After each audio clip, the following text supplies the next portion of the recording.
జిఏడవిల్లి గ్రామ ప్రజలందరికీ ముందుగా నా నమస్కారం తెలియజేస్తా ఉన్నా. ఈ వీడియో చేయడానికి ప్రధాన ఉద్దేశం ఏంటంటే, మన ఊర్లో ఉన్న సమస్యల గురించి చర్చించడానికి ఈ వీడియో చేస్తూ ఉన్నాను. అసలు ఏమున్నాయి మన ఊర్లో సమస్యలని కూడా తెలవకుండా ఓట్లేస్తే చాలామంది ఉన్నారు. మన ఊర్లో ఉన్న సమస్యలు మొదటిగా మన ఊరికి బస్ స్టాండ్ లేకపోవడం. బస్ స్టాండ్ లేక ఎక్కే వాళ్ళు చాలా ఇబ్బందులు పడుతూ ఉన్నారు. చెట్ల కింద నిలబడి ప్రయాణాలు చేస్తూ ఉన్నారు. అలా కాకుండా మన ఊరికి ఒక బస్ స్టాండ్ నిర్మాణం అనేది ఖచ్చితంగా అవసరం. ఇదే బస్ స్టాండ్ ఏరియా. ఈ ఏరియాలో బస్ స్టాండ్ ఇంతకుముందు ఉండేది.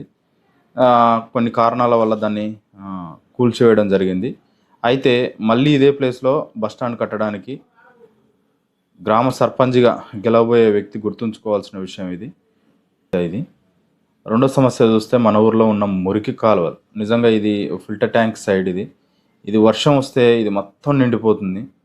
ఇప్పుడే ఇలా ఉందంటే వర్షం వస్తే ఇంకెలా ఉంటుంది. ఇంకో రోడ్లపై నీళ్ళు, ఎందుకంటే కాలువలు లేక రోడ్లపై నీళ్ళు ఇలా నిలిచిపోవడం ఉంటా ఉంది. ఇక్కడి నుంచి చూస్తే ఇది వాగులకు పోయే రూటు.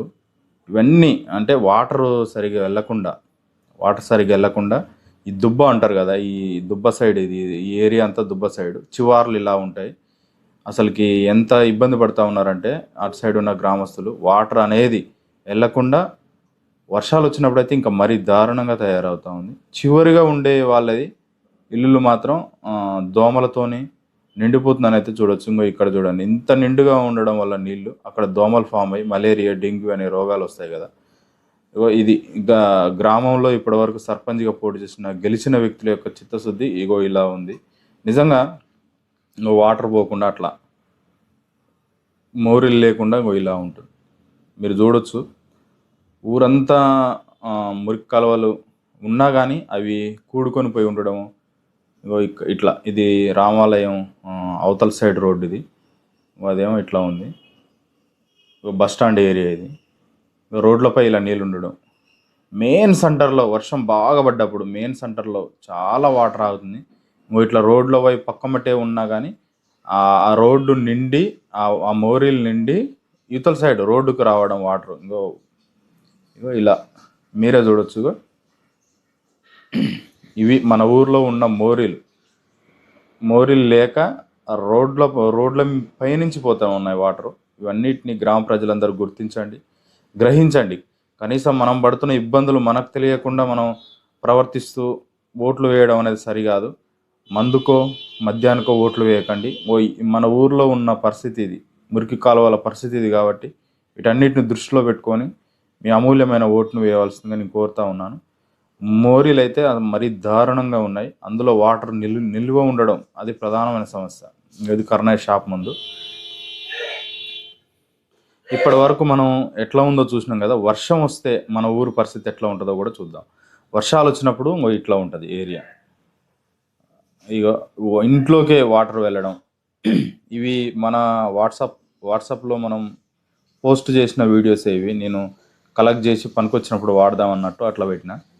ఇది బేకరీ ముందు ఇల్లు వాటర్లో మొత్తం మునిగిపోయింది. మీరు చూడొచ్చు.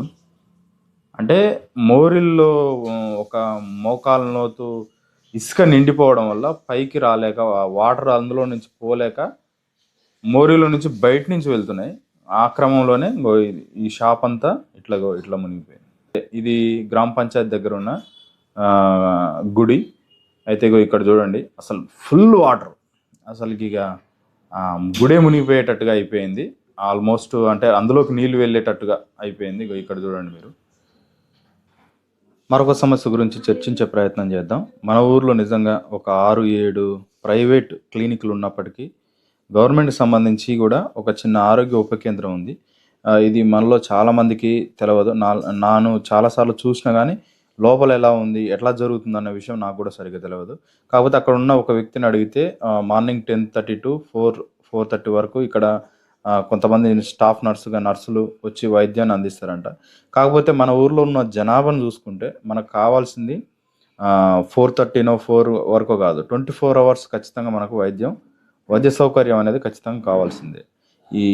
ఇది ఒక రెంట్ తీసుకొని నడిపిస్తూ ఉన్నారు. ప్రభుత్వంలో ఉండే వ్యక్తులు గుర్తుంచుకోవాల్సిన విషయం ఏంటంటే, ఖచ్చితంగా జిఏడవిల్లి గ్రామంలో పెద్ద హాస్పిటల్ 24 అవర్స్ పనిచేసే కనగల్లో ఏ విధంగా అయితే ఉన్న కనగల్లో ఏ విధంగా అయితే హాస్పిటల్ ఉందో అదే విధంగా మన ఊర్లో కూడా ఒక హాస్పిటల్ నిర్మాణానికై గ్రామ సర్పంచి కృషి చేయాలని నేను కోరుతా ఉన్నాను. ఈ ప్రజలు ఎదుర్కొంటున్న సమస్య ఇది. మరో సమస్యను చూసే ప్రయత్నం చేద్దాం. మన గ్రామ పంచాయతీ పరిధిలో ఉన్న మదనపురం వెళ్ళడానికి మధ్యలో ఒక బ్రిడ్జి ఖచ్చితంగా అవసరం కావాలి ఇది. ఎందుకంటే వాళ్ళు కొత్త చెరువు అలుగు పోసినప్పుడు ఈ విధంగా ఉంటుంది వాటర్ అక్కడ. కాబట్టి వాళ్ళకి ఖచ్చితంగా ఒక బ్రిడ్జి అవసరం అయితే ఉంది. ఇది ఎట్లా అంటే మన పాత చెరువు దగ్గర అలుగు కింద కట్టినట్టుగా కడితే సరిపోయిద్దేమో, నెరి పెద్దగా కాకుండా ఆ విధంగా ఉంటే సరిపోద్ది. ఎందుకంటే వాళ్ళ రాకపోకలు అక్కడితో బంద్ అవుద్ది. మనం కూడా అక్కడి నుంచే నల్గొండకు అట్లా రావడం జరుగుతుంది. కాబట్టి గెలిచే వ్యక్తి గుర్తుంచుకోవాల్సిన విషయం ఏంటంటే ఇది కూడా గ్రామ సంస్థలు ఇది కూడా ఒకటి. ఇక్కడ ఖచ్చితంగా బ్రిడ్జ్ అనేది మామూలు బ్రిడ్జ్ అయినా పాత చెరువు దగ్గర అలుగు కింద ఉన్న అలాంటి బ్రిడ్జ్ అయినా నిర్మించాలని, ఇది మదనపురం గ్రామానికి కావాల్సిన ఒక అవసరం ఇది. వాళ్ళ గ్రామం ఒక యువకుని అడిగితే అతను కూడా చెప్పిండు, మా ఊర్లో కూడా ఎక్కడ వాటర్ అక్కడే నిలిచిపోవడం, మోరీలు సరిగ్గా లేకపోవడం ఇలాంటి సమస్య ఉందన్న అని చెప్పిండు. అది కూడా దృష్టిలో పెట్టుకోవాలి. మరో సమస్య చూసే ప్రయత్నం చేద్దాం. ఇది ఎందుకు నేను తెలియజేస్తున్నా అంటే, గతంలో ఇక్కడి నుంచి నడుచుకుంటూ పోయేటానికి, అంటే ఇది వాగు దాటే ఏరియా, ఇది అవతల పొలాలకు వెళ్ళేటానికి ఇక్కడ అంటే ఇంతకుముందు చాలా పెద్దగా ఉండేది. కాకపోతే అందరూ తమ పొలాల కింద ఉన్న దాన్ని అంతా మలుపుకొని లాస్ట్ ఫైనల్గా ఇలా మిగిలిపోయింది. అయితే ఒక చిన్న బాబు ఇక్కడ చనిపోయాడు. వాళ్ళ నాన్న పొలం దగ్గర పోయిండని అట్లనే వెళ్ళుకుంటూ ఆ వాటర్లో నడుచుకుంటూ పోయిన కారణంగా అబ్బాయి నడుచుకుంటూ వెళ్తే అక్కడ లోతు ఎక్కువ ఉండడం వల్ల అబ్బాయి చనిపోయాడు. దాన్ని దృష్టిలో పెట్టుకొని నేను వీడియో చేయడం జరుగుతూ ఉంది. దీని మీద కూడా ఇక్కడ కూడా ఒక చిన్న బ్రిడ్జ్ లాంటిది కడితే చాలా సంతోషించాలి. ఎందుకంటే ఈ రూట్లో ఒక 10 lakhs ఆల్రెడీ శాంక్షన్ అయినాయి. కొంత వర్క్ కూడా జరిగింది. మరి ఆగిపోయింది మధ్యలోనే. మరి ఏ కారణం చేతనో మనకైతే తెలియదు. కానీ ఇటు నుంచి అవతలికి ప్రజలు దాటడానికి, అంటే రైతులకు ఉపయోగపడే విధంగా ఇక్కడి నుంచి అవతల వైపుకు ఖచ్చితంగా ఒక చిన్న బ్రిడ్జ్ లాంటిది ఏర్పాటు చేయాలని కూడా ఇది గ్రామ ప్రజలు ఎదుర్కొంటున్న ఒక సమస్యగా చెప్పుకోవచ్చు. మన ఊర్లో ఉన్న ప్రధాన సమస్య ఇంకొకటి ఏంటంటే, చాలామంది అనారోగ్యం పాల్గొవడానికి, కిడ్నీస్ ఫెయిల్ కావడానికి బెల్ట్ షాపులు ఒక 30-40 బెల్ట్ షాపులు ఉన్నాయి. మన రీసెంట్గా ఒక 2 వ్యక్తులు కూడా చనిపోయారు. దేనికి చనిపోయారు? తాగి అందుబాటులో ఉండడం వల్ల, గల్లీలో ఉండడం వల్ల, తాగడం, తాగి అలా, అంటే అందుబాటులో ఉంటే ఎక్కువ తాగాల్సి వస్తుంది. ఇప్పుడు మండలంలో ఒక వైన్ షాప్ ఉంది, అక్కడికి వెళ్ళి తీసుకొచ్చుకునే ఉండదు కదా. ఒకటి తాగిరంటే సైలెంట్గా వచ్చి పని చేసుకొని తాగిన తర్వాత వచ్చి పడుకుంటారు. కానీ ఇక్కడ గల్లీలో ఉండడం వల్ల నిజంగా దీన్ని ఖచ్చితంగా కట్టడి చేసే సర్పంచ్ అయితే కావాలి. ఎందుకంటే దీనివల్ల ఊర్లో ఉన్న చాలామంది నష్టపోతున్నారు. కానీ ఇది తెలియని నష్టం, ఓళ్ళు గ్రహించలేని నష్టం. ఎందుకంటే రీసెంట్ కూడా ఒక 2 members చనిపోవడం అనేది బాధాకరం. వాళ్ళు ఎట్లా చనిపోయారు? లోపల ఉన్న ఆర్గన్స్ అన్నీ ఒకేసారి ఫెయిల్ కావడం వల్ల దెబ్బతినిపోయి కిడ్నీస్ ఫెయిల్ అయ్యి చనిపోయారు వాళ్ళు. అది కూడా మీరు గుర్తుపెట్టుకోండి. ఇది ఇల్లీగల్.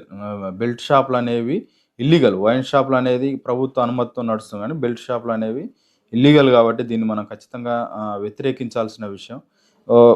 నిజంగా ఈరోజు ఇది మరి చేస్తారో చేయరో అనే ఒక డౌట్ అయితే ఉంది. ఎందుకంటే ఈరోజు సర్పంచ్గా నిలబడే ప్రతి ఒక్క వ్యక్తి ఇంట్లో చికెన్ ఇస్తున్నారు, ఇంట్లో బాటిల్స్ ఇస్తున్నారు. కాబట్టి మరి దీన్ని అయితే ఒకసారి అయితే ఒక గ్రామ పెద్దగా ఉన్న సర్పంచే పోటీ చేసే వ్యక్తే ఇలా పంచుతుంటే గ్రామంలో దీన్ని అరిగడతాడని అయితే ఒక నమ్మకం లేదు. కాకపోతే ఇది ఖచ్చితంగా